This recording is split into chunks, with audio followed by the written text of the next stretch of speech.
My name is Allison Sneezer, and today is June 13th, 2019, and I'm interviewing Nevin Blazer today at the Newkirk Public Library.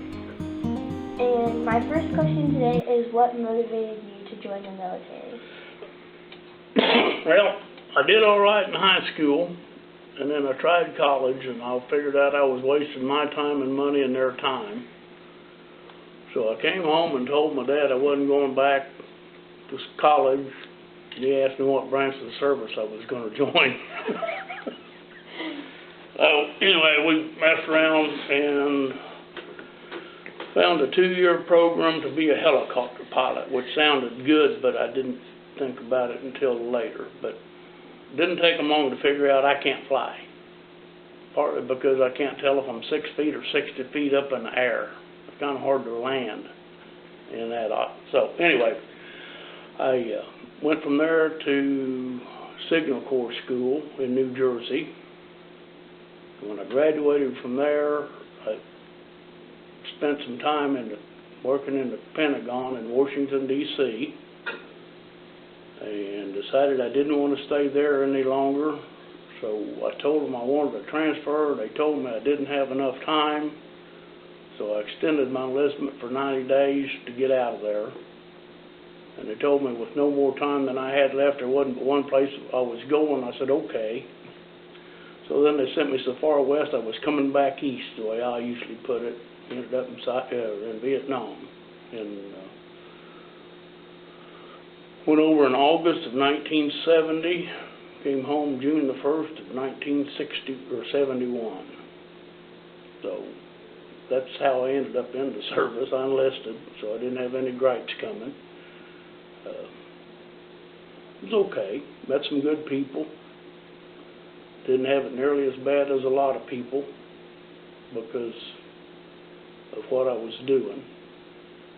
And before I went over, I had a friend, a guy I knew I grew up with, that had come back, so I went and talked to him to find out about what to do and not do, what to take and not take. So anyway, I got over there, and that's about the size of that. Mm-hmm. So what was basic training, and what did you do in basic training? I had basic training in Fort Polk, Louisiana. Left Oklahoma City, TTA, Treetop Airlines, old DC-3. I'm sitting out there looking out the window, and the guy's working on one of the motors with a sled or a ball peen hammer and a pair of pliers. About got off, but they better not do that. Since the program I was in was a flight training, warrant officer flight training deal, so they gave me everybody's records to carry down there. Well, got to Fort Polk. They sat us all down on the parking lot and said, well, normally we don't do this, but they had a meningitis deal, so they're splitting us up north of the Mason-Dixon line and south of the Mason-Dixon line. And I wasn't sure where Kansas was, but I looked over there, and a bunch of the idiots I'd been on that plane with out of Oklahoma City was sitting on the south side, so I decided I'm going the other way. Figured Kansas was a border state, so I could make my own decision, and I did. I ended up in a platoon with a bunch of enlisted reservists and National Guardsmen out of Philadelphia, Pennsylvania, which was okay. One of them was already a lawyer, and he was Jewish, so I can say I know a Philadelphia Jewish lawyer. But anyway, we got through that, and like I say, went from there to flight school in Texas. That didn't last very long. Then they sent me to New Jersey to fix cryptographic repair, which was 32 Gulf 20. Like I said, got out of that, went and worked in the Pentagon for a while, and then ended up in Vietnam. Now, what did you do in the Pentagon? Worked in a comm center, which is a communications center. Okay. And that was, had a top secret crypto clearance, which was about as high as the clearance as you could get. So I was working for the Assistant Chief of Staff for Intelligence. What was your primary job after training? Well, like I say, I was at MOS, and we were working at comm centers, and which were secure communications. And it was all right. When you enlisted, I know your dad said what branch, but how did your mom feel about it? Oh, I guess she was all right with it. She didn't say a whole lot to me about it. I don't think she was real proud of it because, like I say, it was in 1969, and you had a real good chance they ended up getting shot at. Did you have any other siblings enlist with you? Nope. No. Did your siblings support you in enlisting? Yeah, I guess they did. Yeah. Where did you serve the majority of your time in service? Biggest part of my time I was in Vietnam. Okay. What rank are you most proud of to have earned and why? I ended up as a specialist fourth class, which is basically the same as a corporal, which is not real high, but that didn't matter. That's still something you're proud of. Which medals or citations are you most honored to have received and why? I don't know why I got them, but I've got a Bronze Star with an Oak Leaf Cluster, Vietnam Service Medals, no Good Conduct Medal. I don't know if they're even still giving them away or not, but I didn't get one of them. Tell me about some of the special people you met. I met some pretty good guys. A couple of them I really remember were from Colorado. One of them was Frank Milhouse Fox, and the other one was Billy Joe Grassmick. Did you guys share stories with each other? Pardon? Did you guys share stories with each other? Share what? Stories, like just talk about where you were from? Not then, because we was all there. True. What was the best and worst military food you were served? Well, that was really military, but I happened to be back in Saigon on Thanksgiving of 1970, and Billy Joe, he hollered at me one time they wanted to go down to USO. Apparently a family that from his hometown had lost a boy over there, and they'd sent him a Colorado state flag that they wanted him to see if they'd hang up in the USO. So we wandered down there to do that, and we're walking through there, and there were some officers' wives or what USO ladies or something, and they had a Thanksgiving dinner out there, turkey and the whole 9 yards. We were walking through there, walked by and looked at it, looked good, and we were going to go on because there was a line out the door. And one of the ladies said, grab a plate. And I told her, what about all them guys in line? She said, shut up and eat. So we did. Not quite like that, but that's what she meant. And looked at them guys back there all waiting in line. What can I do? Weren't going to argue with her. No. What was the worst food? They had a deal we called ham and mothers, and I'm not going to say what the mothers meant, but it was ham and lima beans and C and K rations. I don't like lima beans anyway, and they were nasty. That doesn't sound very appetizing. Tell me a funny story you experienced that could only happen in the military.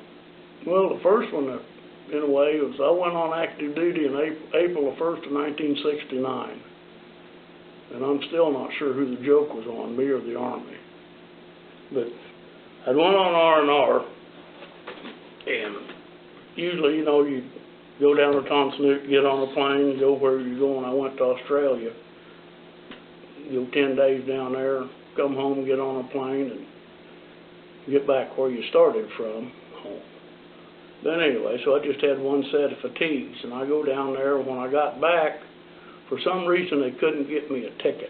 And I sat down in the same set of fatigues for 8 days. And finally got grubby enough, I'd take my boots off and go take a shower. And then wear them dry. But right across the street was an NCO club, so you could get a drink and a steak. And that's where I spent most of my time. But they finally woke me up one morning about 6:30 and said, we got you a flight. So I go down there and with my ticket. Went in and checked. They gave me a ticket, and I said, well, go out there to base so-and-so. So I did.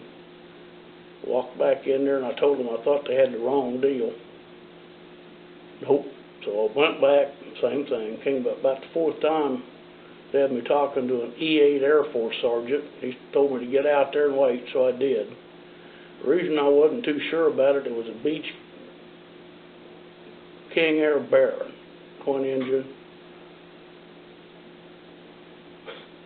Curtains in the windows, carpeted, so nobody around. So I laid down with my head on the wheel and went to sleep. I figured, well, somebody'd show up. So pretty soon I heard somebody saying, "You wake him up." The guy said, "You wake him up." Well, they finally got that decided, and they woke me up. Wanted to know what I was doing. I told them I was supposed to ride with them, and showed them my ticket. I asked them when we were going to leave, and said, "I don't know, whenever everybody shows up." So I told them I was going to go over against the wall and go to sleep. When I got ready to go, wake me up. So they did, and I crawled on there, and the pilots were warrant officers, and the lowest ranking person on that plane besides me was a major, and he was a chaplain.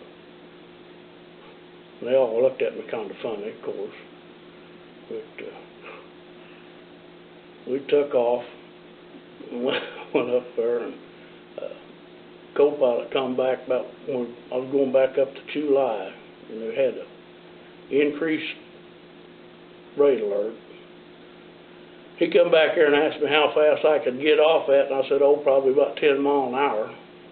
And he was only about halfway kidding. So anyway, we come in for a landing, look out the window, and here come a Jeep running up along beside it, and I said, "Well, that's my ride." So I think they about stopped when I got off and they left. But somewhere in this world, if they're still alive, are 7 majors and above that would swear on a stack of Bible that I was some kind of a spook. Sounds weird. But you were talking about how you went to Australia. What did you do in Australia? Had a good time. I would tell people, you run around and now there were some nice-looking young ladies, but you see, most of them was 5'4" to 5'6", long, straight black hair. And you walk around the corner in Australia and see a 6'2" tall redhead. Mercy. Did you see any exotic animals that you don't see here? No, not in Australia. Not in Australia.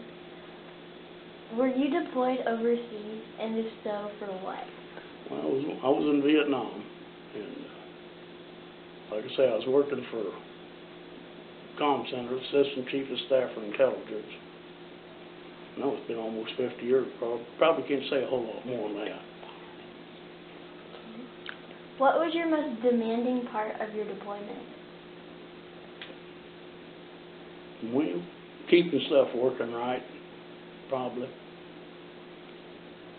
What did your military experience, or how did your military experience affect your life today? Yeah, I'm glad I did it. I don't know if I'd want to do it again, because like most guys say, wouldn't do it again for $1 million, wouldn't take $1 million for having done it. That's what's the thing about it. I had it a lot easier than a whole lot of guys over there. Most guys really had a bad time, didn't talk about it. That guy that I was talking about, I went and visited before I went over there after I got home. We was over at his folks' house one time, and he had 2 younger sisters. They kept asking him what it was like, and they said he wouldn't tell them. So they finally asked me, and he was standing over there, so I looked over at him, and he just kind of shrugged his shoulders, and I said, "All right, I'll tell you one time."